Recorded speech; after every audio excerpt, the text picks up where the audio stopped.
Livro Paramahansa Yogananda, a autobiografia de um yogi contemporâneo. Capítulo 12. Anos no eremitério de meu mestre. Você veio? Siri Yuxterhar cumprimentou-me, de pele de tigre, onde estava sentado no chão de uma sala de estar que se abria em sacada. Sua voz era fria, seu comportamento sem emoção. Sim, querido mestre, aqui estou para segui-lo. Ajoelhei-me e toquei-lhe os pés. Seguir-me? Como? Você não toma conhecimento de meus desejos. Não, doravante, Guruji. Seu desejo será minha lei. Assim é melhor. Posso agora assumir a responsabilidade por sua vida. De boa vontade, lhe transfiro este peso, mestre. Meu primeiro pedido, então, é que volte ao lar, à sua família. Quero que ingresse na faculdade em Calcutá. Sua educação deverá continuar. Muito bem, senhor. Escondi minha consternação. Livros oportunos continuariam a perseguir-me durante anos? Primeiro papai, agora Siri Yuxterhar.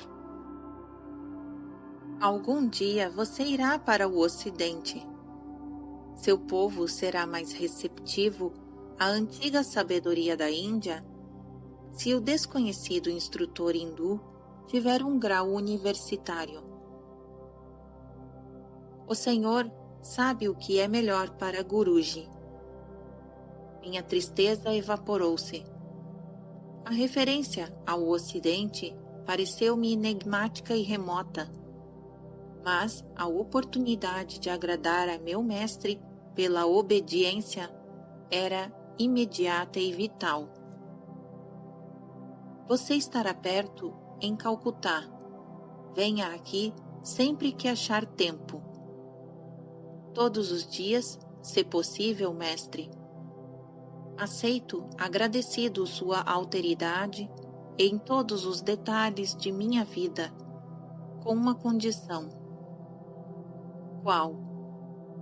Quero sua promessa de que me revelará Deus. Seguiu-se 1 hora de serena discussão.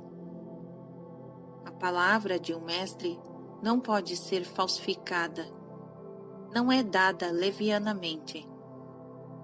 As implicações à garantia que eu suplicava abriam vastas perspectivas metafísicas. Um guru deve encontrar-se realmente em termos íntimos com o Criador antes de poder obrigá-lo a aparecer. Percebi a unidade de Siri Yuxterhar com Deus e estava resolvido como discípulo seu a aproveitar minha vantagem. Você tem a disposição exata. Então, o consentimento do mestre compassivo soou afinal. Seja seu desejo o meu desejo. Uma sombra que perdura a vida inteira sumiu de meu coração. A vaga procura de cá para lá tinha chegado ao fim. Eu encontrara abrigo eterno em um verdadeiro guru. Venha, mostrar-lhe-ei o eremitério. O mestre levantou-se de seu tapete de pele de tigre. Olhando ao redor, notei numa parede um retrato enfeitado com um raminho de jasmim. Larish Mahasaya, disse eu atônito. Sim, meu divino guru. O tom de voz de Siri Yuxterhar vibrava de reverência. Ele foi como homem e como yogi, o maior de qualquer outro mestre cuja vida entrou em meu campo de investigação. Silenciosamente me curvei ante ao retrato familiar. As homenagens de minha alma alcançaram-se velozes para o mestre incomparável, que, abençoando minha infância, tinha guiado meus passos até aquele instante. Conduzido por meu guru, caminhei pela casa e por seus arredores. Grande, antigo e bem construído, o eremitério era circundado por um pátio e este por um muro de pilares maciços. As paredes externas estavam cobertas de musgo. Pombas adejavam sobre o telhado horizontal e cinzento, compartilhando sem cerimônias do acharam. Atrás, um horto aprazível apresenta árvores frutíferas, mangueiras e bananeiras. Os quartos superiores tinham balcões com balustrada e abriam-se para o pátio, em 3 das faces do edifício, que possuía andar térreo e superior. Um espaçoso salão térreo, de teto alto, sustentado por colunas, era usado, informou-me o mestre, principalmente durante as festividades anuais de Durga Puja. Observação número 85. Durga Puja é um culto a Durga. Este é o mais importante festival do ano em Bengala e dura 9 dias, nos fins de setembro. Imediatamente a seguir, celebra-se durante 10 dias o festival de Dashafiara, aquele que remove 10 pecados, 3 do corpo, 3 da mente e 4 da linguagem. Estes 2 cultos, ou pujas, são consagrados a Durga, literalmente a inacessível. Um aspecto da Mãe Divina Shakti, personificação da força criadora feminina. Fim da observação 85. Continuação da narrativa. Uma escada estreita levava à sala de estar de Sri Yukteswar, cuja pequena sacada abria para a rua. O ashram estava mobiliado com o necessário. Tudo era simples, limpo e útil. Viam-se diversas cadeiras, bancos e mesas em estilo ocidental. O mestre convidou-me para passar a noite ali. Um jantar de legumes temperados com caril nos foi servido por 2 jovens discípulos que recebiam treinamento espiritual. Guruji, conte-me, por obséquio, algo de sua vida. Eu cruzar as pernas numa estreita de palha junto à pele de tigre. As estrelas amistosas pareciam muito próximas, pouco além da sacada. Meu nome de família foi Priya Nat Karadanasi. Observação número 86. Sri Yukteswar nasceu em 10 de maio de 1855. Continuação da narrativa. Aqui em Sarampore, onde meu pai era próspero homem de negócios, legou-me esta mansão ancestral, atualmente meu eremitério. Meus estudos formais em escola foram curtos. Achei-os lentos e superficiais. Na juventude, assumi a responsabilidade de chefe de família e tive uma filha, agora casada. Na maturidade, fui abençoado pela orientação de Lakshmarasaya. Após a morte de minha esposa, ingressei na ordem dos Chalswasmi e recebi o novo nome de Sir Yukster Giri. Tais são os meus simples dados biográficos. Observação número 87.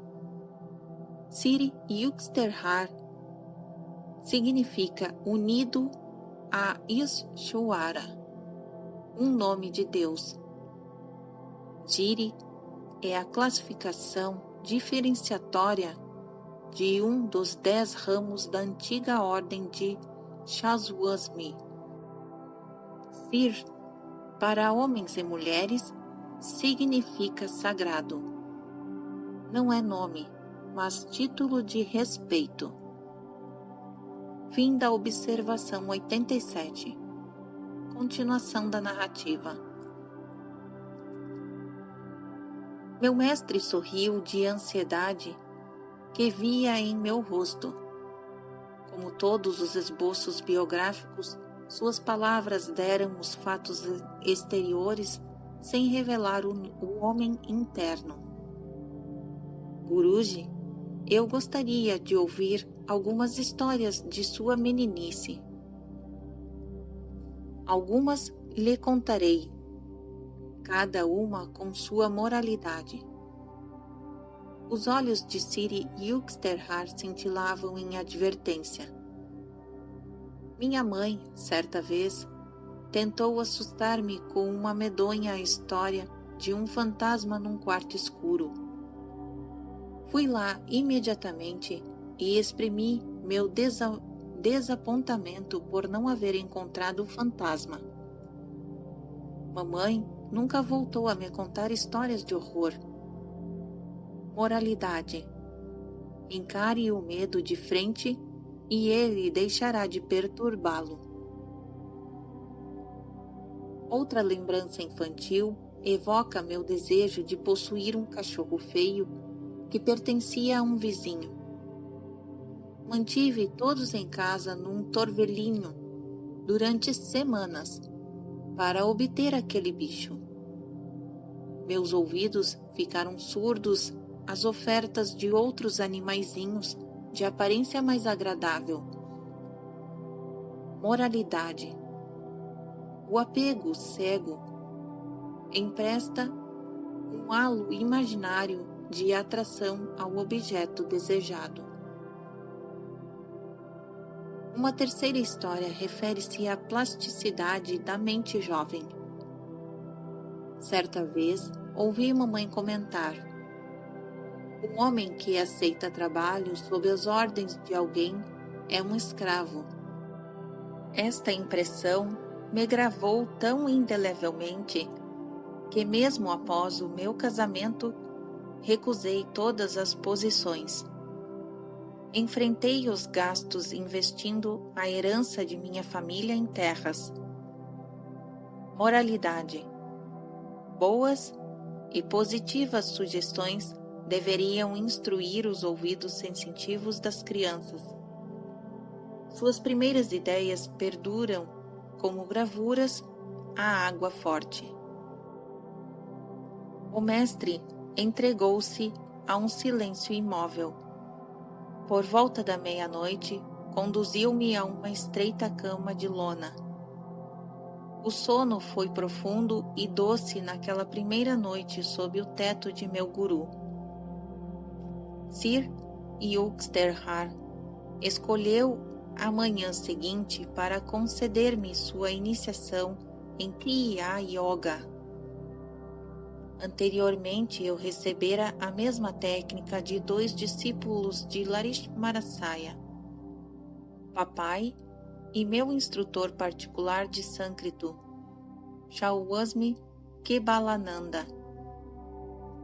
O mestre, porém, possuía um poder transformante. Ao seu toque, uma grande luz abriu caminho em meu ser, como a glória de incontáveis sóis fulgindo juntos. Um dilúvio de beatitude inefável inundou-me o coração até as suas mais íntimas profundezas. Avançara muito à tarde do dia seguinte, quando consegui resolver-me a deixar o eremitério. Ao atravessar a porta de meu lar em Calcutá, realizava-se a profecia de meu mestre. Você voltará dentro de 30 dias. Nenhum de meus parentes fez comentários ferinos. Eu temera alusões ao reaparecimento do pássaro planando em alturas sublimes. Subi a meu querido quartinho no sótão e prodigalizei-lhes olhares afetuosos, como a de um ser vivente. Você foi testemunha das meditações, lágrimas e tempestades de meus Shadana. Agora atingi o porto de meu divino mestre. Filho, estou contente por nós dois. Papai e eu estávamos juntos na quietude daquela noite. Você achou seu guru da mesma forma miraculosa que eu, no passado, achei o meu. A Sagrada Mãe de Larismarasaya protege nossas vidas. Seu mestre demonstrou ser não só um santo inacessível do Himalaia, mas um homem divino e próximo. Minhas preces tiveram resposta em sua busca de Deus. Você não foi permanentemente afastado de minha vista. Papai também estava contente por meus estudos formais serem reiniciados. Tomou as providências necessárias. Fui matriculado no dia seguinte na vizinha faculdade da Igreja Escocesa, em Calcutá. Felizes meses transcorreram. Meus leitores, sem dúvida, chegaram à suposição perspicaz de que fui pouco assíduo aos cursos universitários.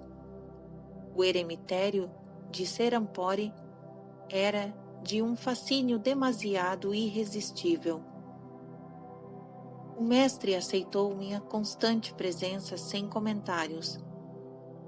Para meu alívio, poucas vezes se referia às salas de aula.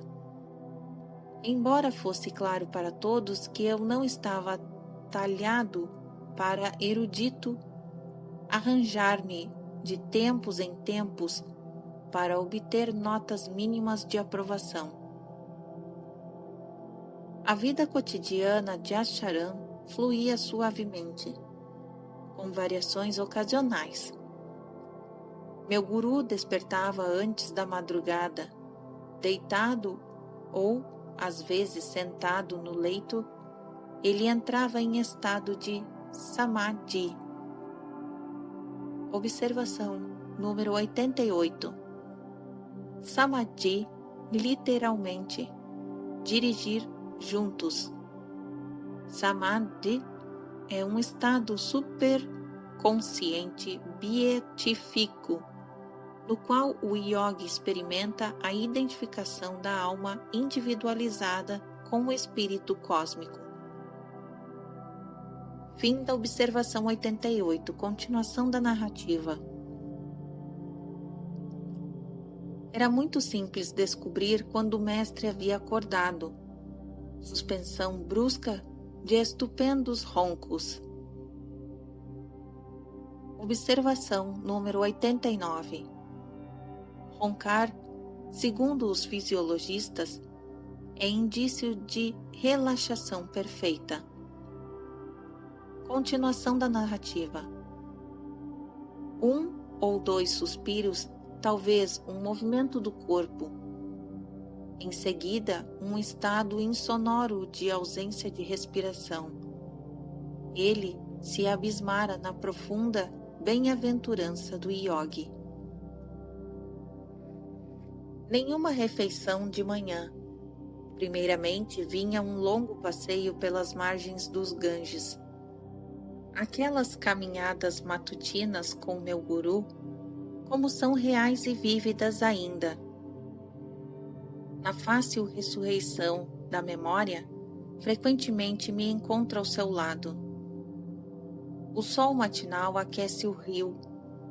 A voz de meu guru vibra em sua riqueza de autêntica sabedoria.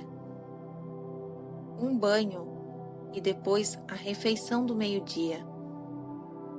Meu preparo, de acordo com as instruções diárias de meu mestre, constituía a tarefa cuidadosa de jovens discípulos.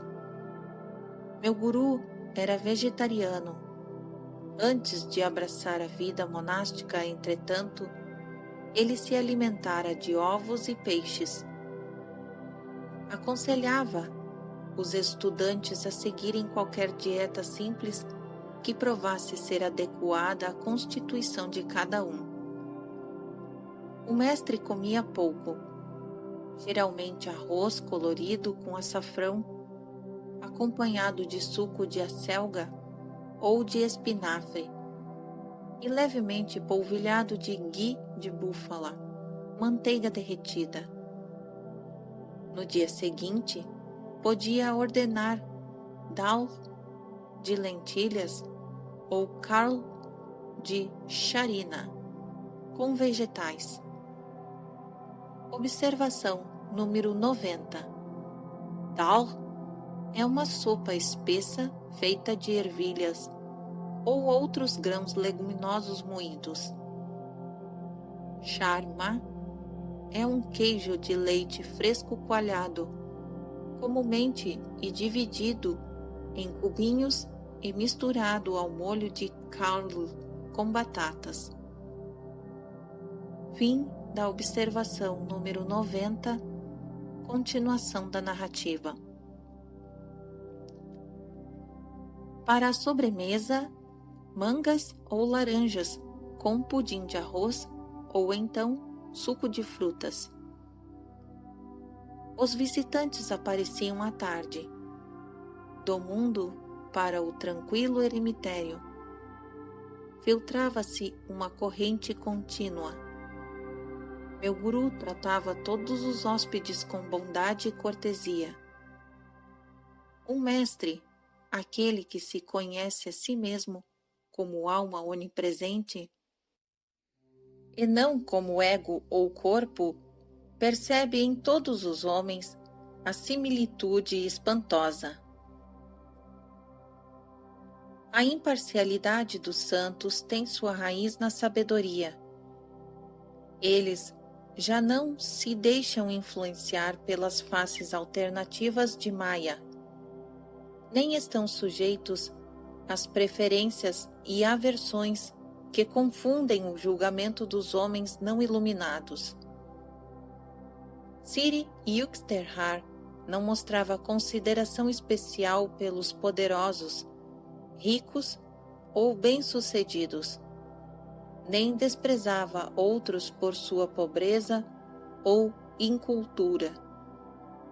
Ele prestaria atenção respeitosa às palavras de verdades oriundas de uma criança, e em outra ocasião demonstraria abertamente não tomar conhecimento de um conceituoso erudito de santas escrituras. Às 8 da noite era o jantar, e às vezes alcançavam-no visitantes tardios. Meu guru não pedia licença para ir comer sozinho. Ninguém deixava o Asharan com fome ou insatisfeito. Siri Yukteswar nunca se via perdido com a inesperada aparição de visitantes. Segundo as instruções ricas de expediente, que dava aos discípulos, o escasso alimento podia emergir um banquete. Apesar disso, era econômico, seu modesto capital ia longe. Fique nos limites de sua carteira, dizia ele frequentemente. A prodigalidade lhe trará dissabores. Fosse em detalhes de atendimento às visitas ou em trabalhos de construção e consertos do eremitério, ou ainda em outros assuntos práticos, o mestre manifestava a originalidade de seu espírito criador. As quietas horas da noite traziam a miúde dissertações de meu guru, tesouros que desafiam o tempo. Cada uma de suas palavras era cinzelada pela sabedoria. Sublime autoconfiança assinalava seu estilo expressivo, que era único. Sempre falou como ninguém. Segundo a minha experiência, jamais o fez. Seus pensamentos pareciam pesados na delicada balança do discernimento, antes de permitir-lhes o traje exterior da linguagem. A essência da verdade, que o impregnava todo, a ponto mesmo de assumir função fisiológica, brotava dele como exudação perfumada de sua alma. Eu tinha invariavelmente consciência de me achar em presença de uma manifestação palpitante de Deus.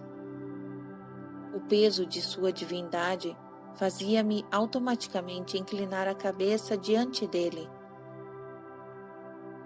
Se os hóspedes percebiam que Sir Uxterhar se embebecia estaticamente do infinito, ele era rápido e reatava a conservação. Era incapaz de ostentar uma pose ou de pavonear-se de sua interiorização sublime. Sempre unificado com Deus, não precisava reservar um tempo especial para essa comunhão.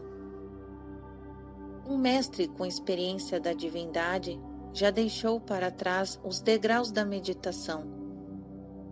A flor tomba quando o fruto aparece, mas os santos frequentemente aderem a praxes espirituais, com o fito de propor um exemplo para os discípulos. Ao aproximar-se à meia-noite, meu guru caía em sonolência com a naturalidade de uma criança. Nenhum espalhafato quanto a colchões e roupas de cama. Costumava deitar-se, mesmo sem travesseiros, num divã que servia de espaldar para seu habitual assento de couro de tigre. Uma discussão filosófica de toda uma noite não era rara. Qualquer discípulo podia provocá-la pela intensidade de seu interesse. Eu não sentia então qualquer cansaço, nem desejo de dormir. De meu mestre bastavam-me as palavras cheias de vida. Oh, é madrugada. Vamos caminhar ao longo do Ganges. Assim, terminavam muitos de meus períodos de edificação noturna. Meus primeiros meses em companhia de Sir Uxterhar culminaram com uma lição útil. Como enganar um mosquito. Em casa, minha família sempre usou mosquiteiros à noite. Aterrorizei-me ao descobrir que se violava este prudente costume no eremitério de Serampore. Os mosquitos tinham ali uma residência perfeita. Fui mordido na cabeça aos pés. Meu guru apiedou-se de mim. Compre um cortinado para você e outro para mim. Ele riu e acrescentou: se você comprar apenas o seu, todos os mosquitos se concentrarão em mim. Fique mais do que agradecido em comprazê-lo. Todas as noites que eu passava em Sarampore, meu guru me pedia para instalar os cortinados antes de dormir. Certa noite, quando uma nuvem de mosquitos nos sitiava, o mestre não deu as instruções usuais. Eu ouvi nervosamente o zumbir diantegoso dos insetos. Entrando na cama, lancei uma prece conjuratória em direção a todos eles. Meia hora depois, tossi propositalmente para atrair a atenção de meu guru. Pensei que ia enlouquecer com as mordidas e especialmente com as revoadas cantantes enquanto os mosquitos celebravam seus ritos sedentos de sangue. Nenhum movimento do mestre em resposta. Aproximei-me dele cautelosamente. Não respirava. Esta foi a primeira vez que eu o observei de perto em transe yogi e me encheu de terror. Seu coração deve ter parado. Coloquei um espelho sobre o seu nariz. Nenhum vapor de respiração apareceu. Para certificar-me pela segunda vez, fechei durante alguns minutos sua boca e narinas com os meus dedos. Seu corpo estava frio e imóvel. Confusamente corri para a porta a fim de gritar por socorro. Então, um aprendiz de pesquisador, meu pobre nariz. A voz de meu guru estremecia de riso. Por que não vai para a cama? Irá o mundo inteiro modificar-se para satisfazê-lo? Modifiquei-se a si mesmo. Livre-se da consciência de que os mosquitos existem. Humildemente retornei à minha cama. Nenhum inseto se aventurou perto. Compreendi que meu guru admitira previamente o cortinados apenas para me agradar. Nenhum medo ele tivera aos mosquitos. Recorrendo aos seus poderes de yogi, podia impedi-los de mordê-lo, ou, se o preferisse, poderia escapar para uma invulnerabilidade interior. Ele estava me proporcionando uma demonstração, pensei.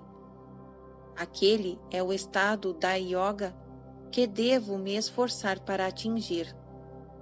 Um verdadeiro yogi é capaz de entrar no estado de superconsciência e de mantê-lo independente das múltiplas distrações nunca ausentes desta terra. O zumbido dos insetos, o penetrante brilho da luz do dia.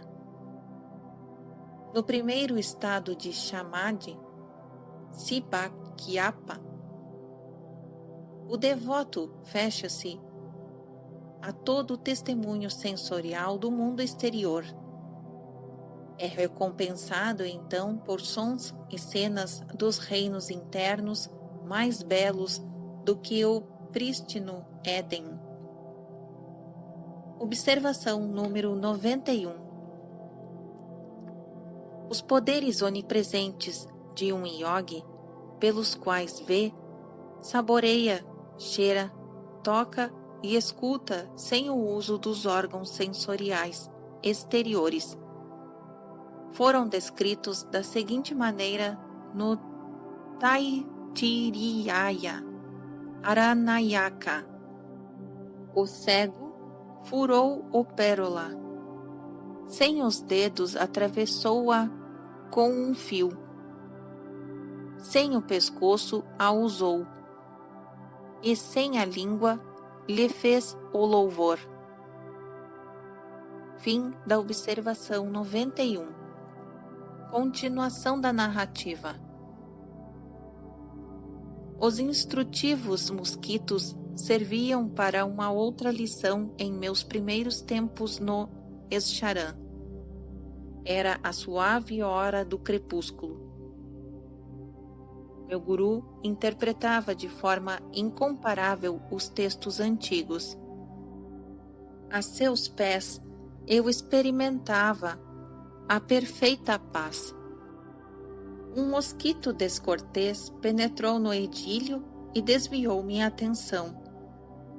Ao injetar sua venenosa agulha hipodérmica em minha coxa, automaticamente levantei a mão vingadora, mas suspendi a execução da sentença de morte.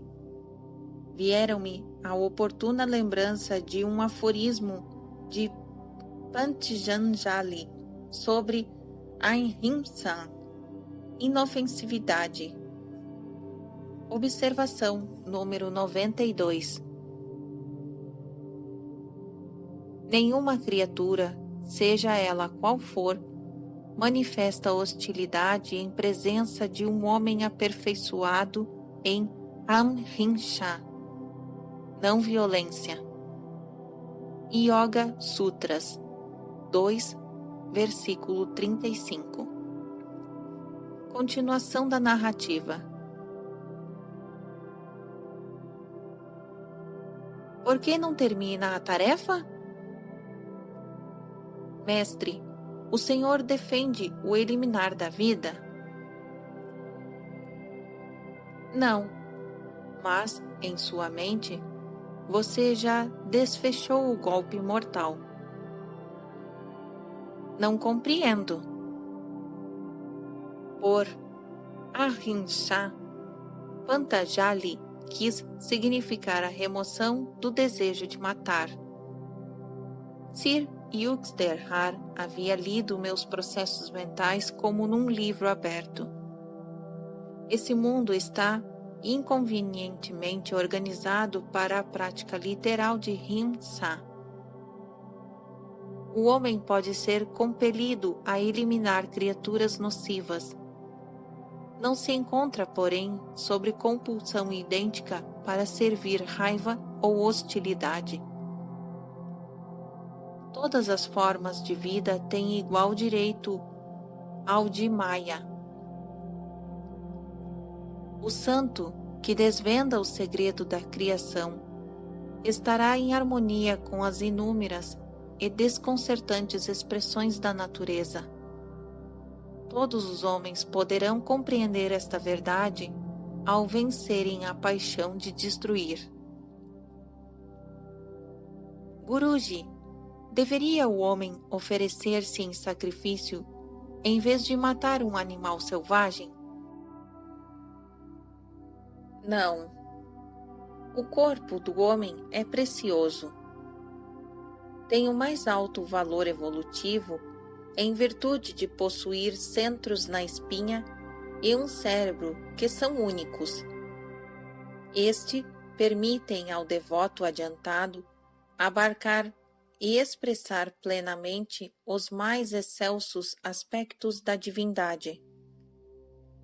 Nenhum organismo inferior está assim equipado.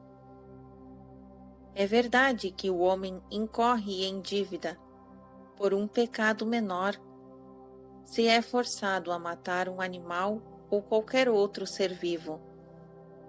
Mas Shastras sagrados ensinam que a destruição intencional de um corpo humano é transgressão séria contra a lei kármica. Suspirei com alívio o reforço.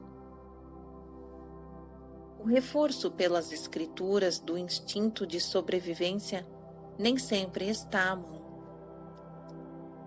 Tanto quanto sei, meu guru nunca esteve em confronto direto com um leopardo ou tigre. Mas uma cobra mortífera certa vez o enfrentou, apenas para ser conquistada por seu amor. O encontro teve lugar de Puri, onde meu mestre possuía um eremitério à beira-mar. Isto se deu na velhice de Siriuxterhar, quando o jovenzinho Prafula, seu discípulo, o acompanhava.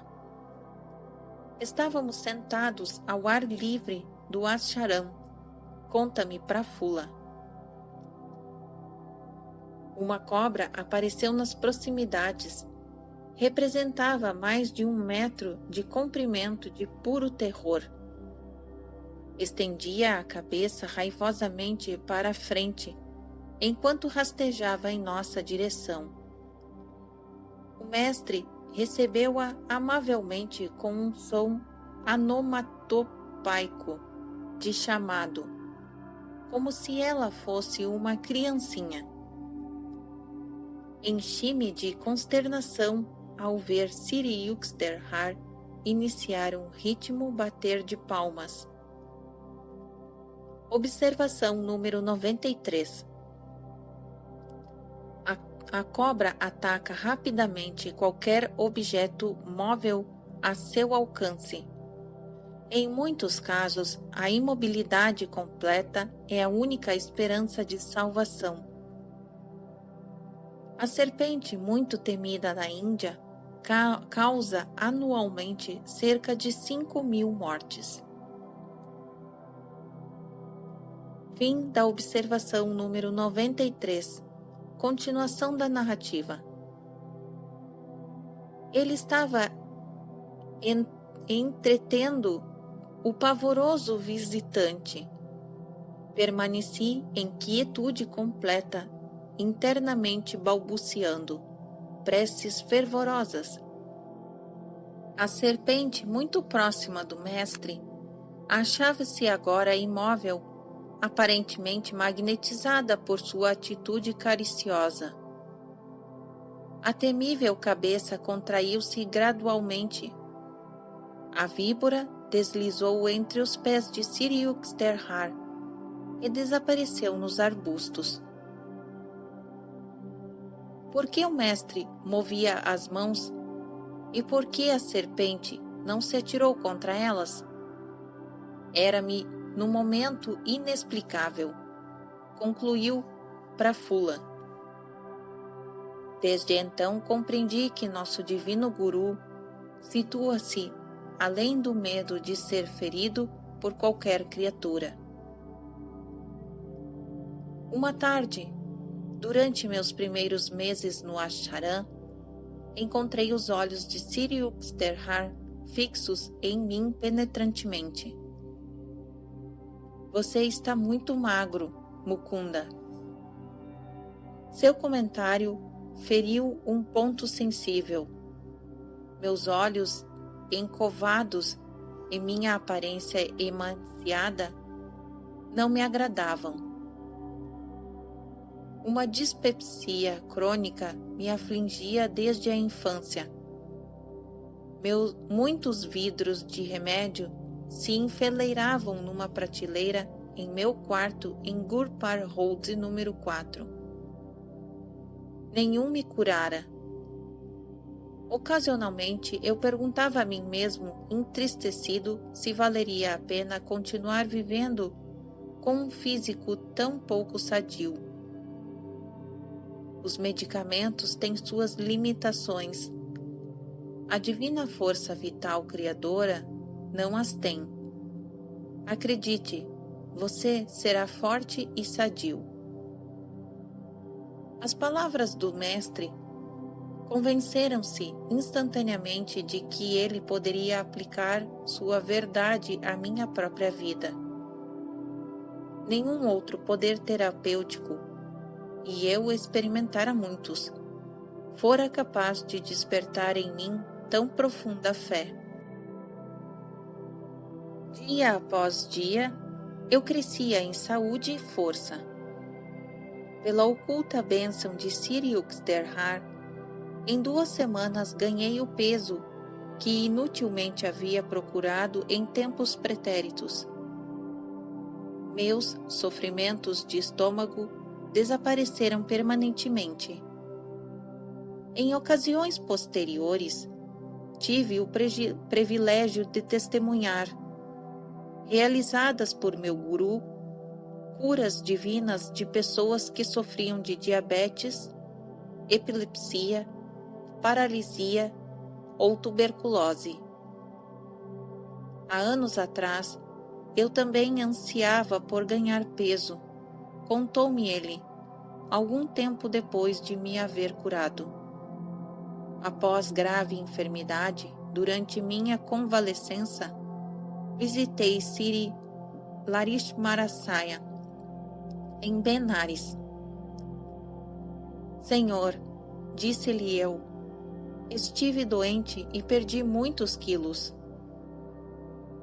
Vejo, Yuxterhar, que você mesmo se fez doente e agora acredita que está magro. Observação número 94. Larishmarasaya, na verdade, disse Priya, nome de batismo do meu mestre, e não Yuxterhar, nome monástico não adotado por meu guru durante a vida de Larishmarasaya. Yuxterhar é usado aqui em algumas outras passagens deste livro para evitar que o leitor se confunda com a atribuição de dois nomes do mesmo mestre. Fim da observação número 94. Continuação da narrativa. Esta resposta está longe de ser a que eu esperava, meu guru. Entretanto, acrescentou em tom de encorajamento. Estou seguro de que amanhã você há de sentir-se melhor. Receptiva, minha mente aceitou estas palavras como insinuação de que ele estava secretamente me curando. Na manhã seguinte, procurei-o e exclamei, exultante: Senhor, sinto-me hoje muito melhor. Certamente. Hoje você deu vigor a si mesmo.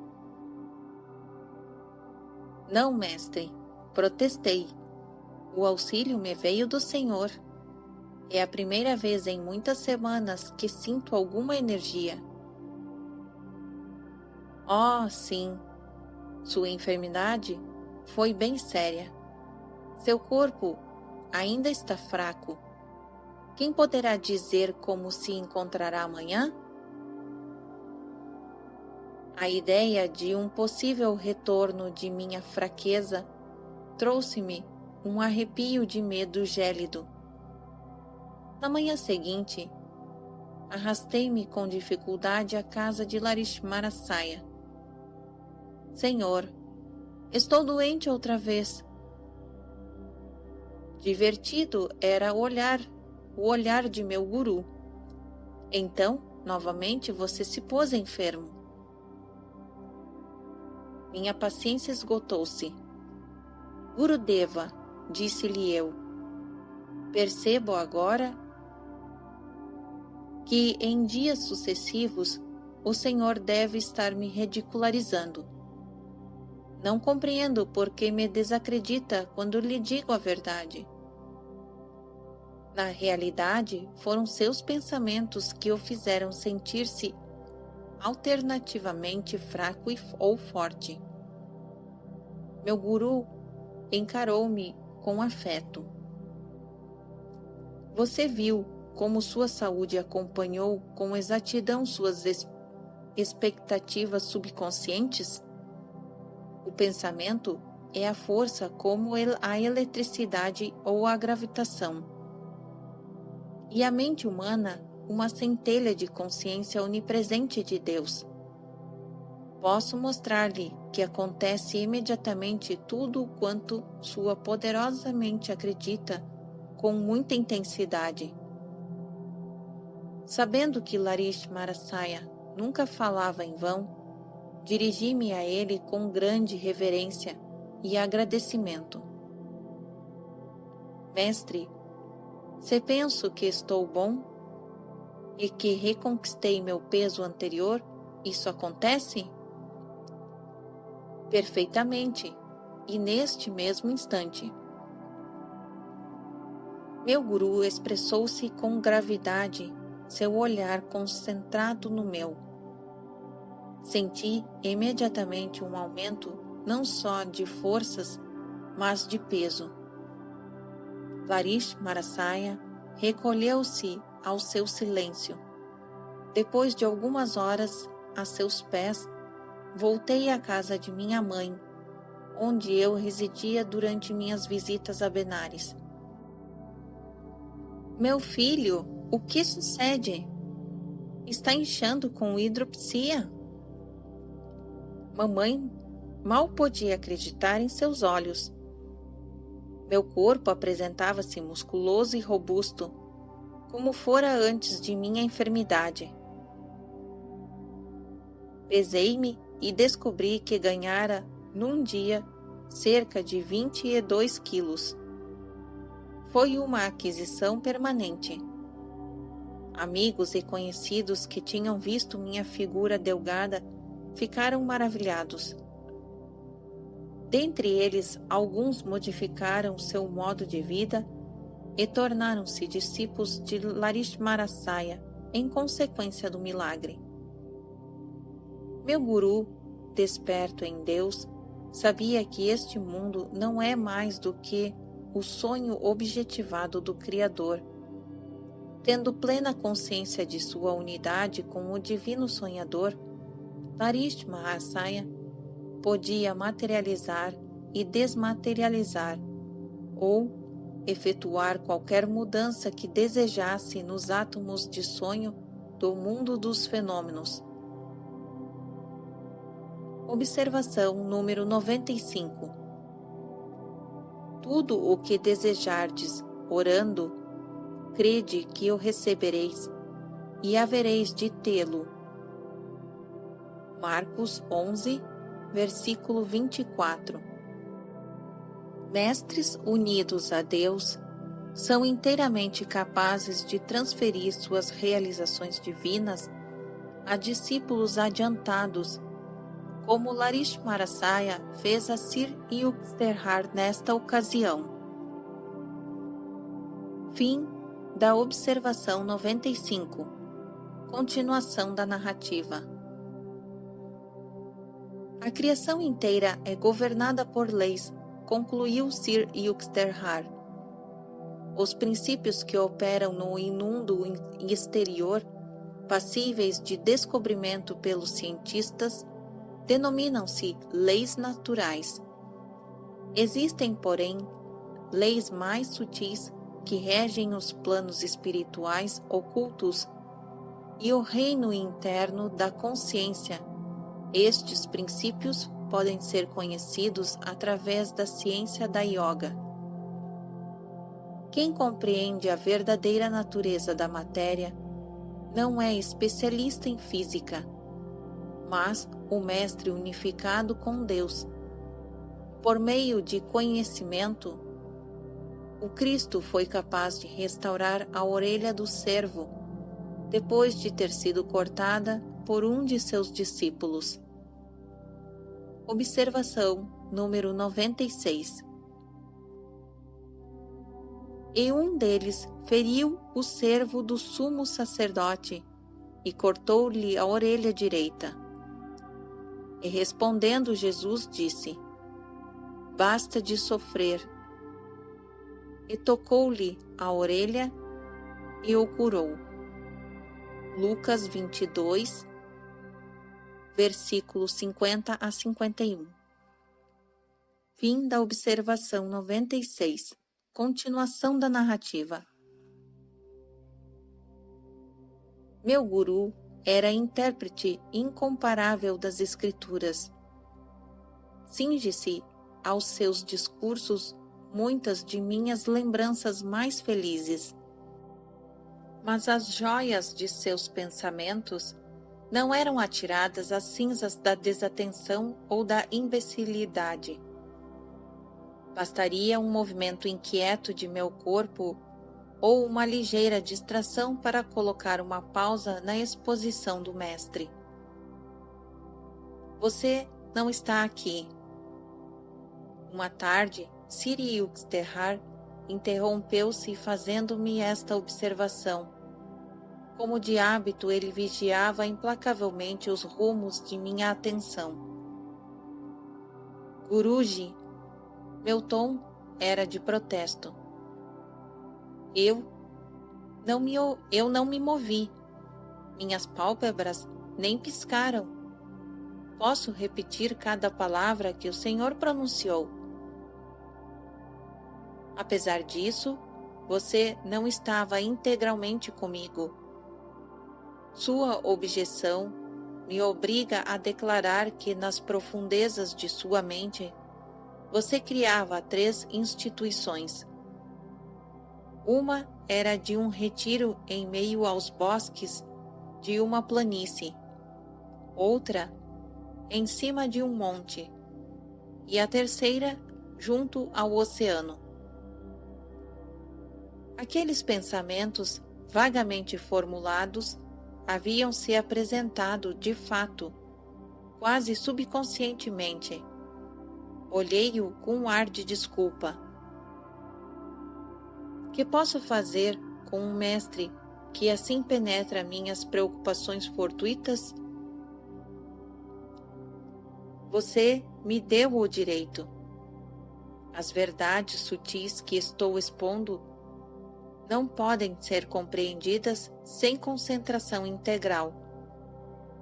A menos que seja necessário, eu não invado o recesso das mentes alheias. O homem tem privilégios natural de vagar secretamente entre seus pensamentos. O próprio Senhor, se não é convidado, não entra ali. Nem eu me arrisco a ser um intruso. O Senhor é sempre bem-vindo, mestre. Seus sonhos arquiteturais se materializarão mais tarde.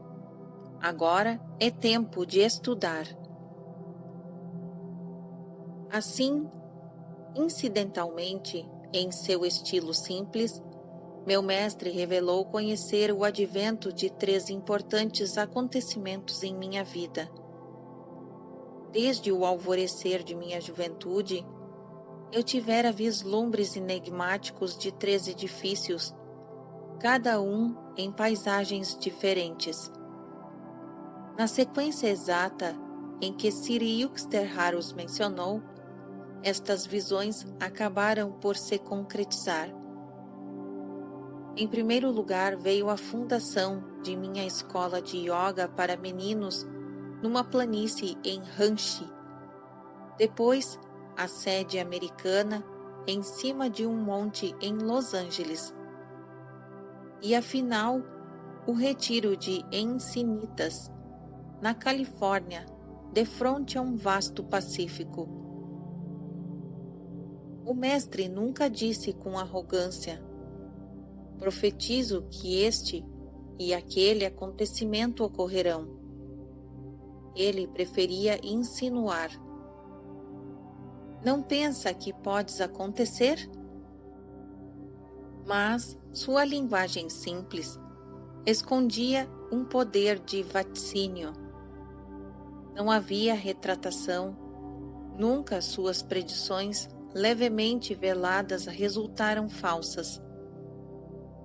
Sir Yukteswar era reservado e objetivo em seu comportamento.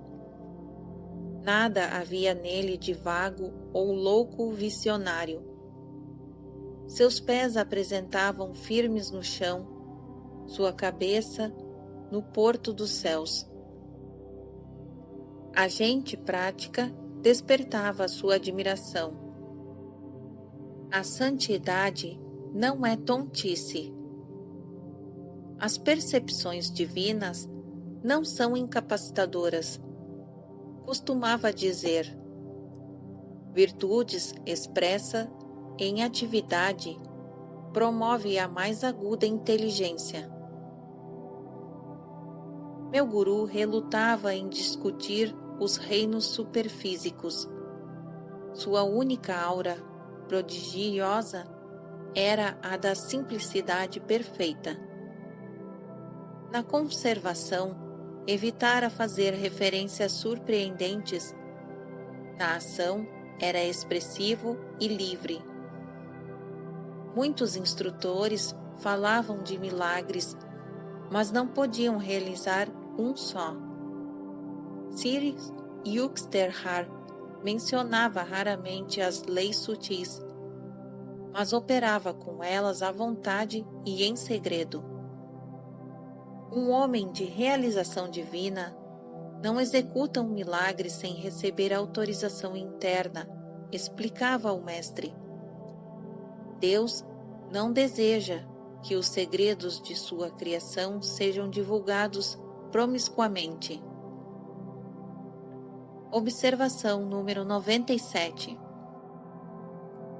Não deis o que é do santo aos cães, nem arrojeis vossas pérolas aos porcos, para que não as calquem aos pés e se voltem e vos despedacem. Mateus 7, versículo 6. Fim da observação número 97. Continuação da narrativa. Assim também todo indivíduo no mundo tem direito inalienável a seu livre-arbítrio.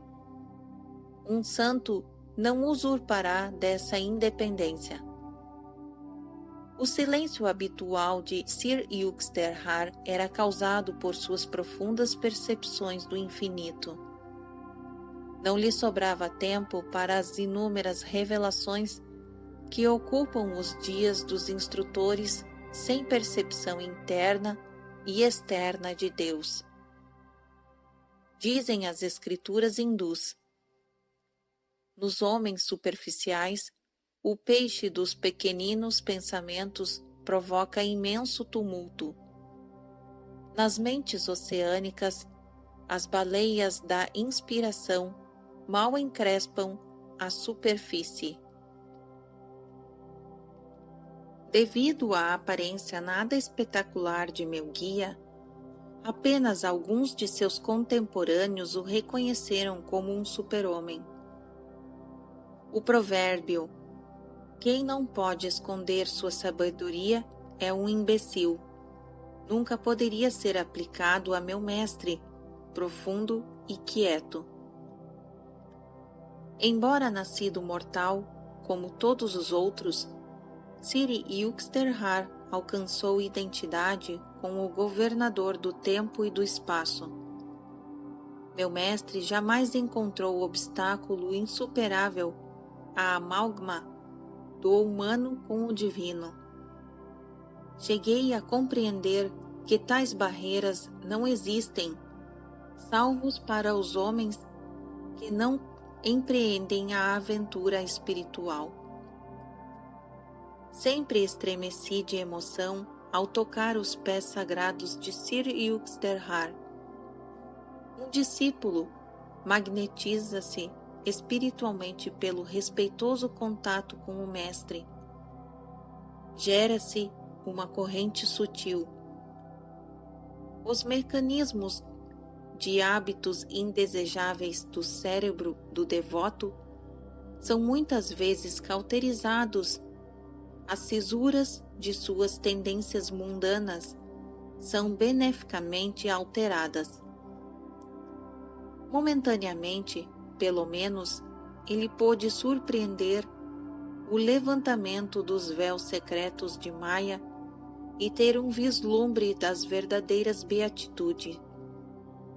Meu corpo inteiro respondia com um arrebatamento de libertação, sempre que me ajoelhava no estilo indiano diante de meu mestre. Até quando Larishmarasaya silenciava, disse-me ele, ou quando conversava sobre os tópicos não rigorosamente religiosos, ou descobria que ele tinha, não obstante me transmitindo, um inefável conhecimento. Sir Yuxterhar exercia sobre mim influência salutar. Se eu entrava no eremitério com uma disposição mental de indiferença, ou de aborrecimento, minha atitude imperceptivelmente se alterava. Uma serenidade, que era um bálsamo, descia sobre mim, a simples visão de meu guru.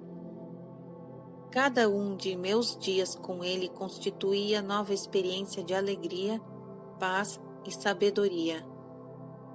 Nunca o encontrei iludido ou emocionalmente intoxicado por ambição, raiva ou apego humano.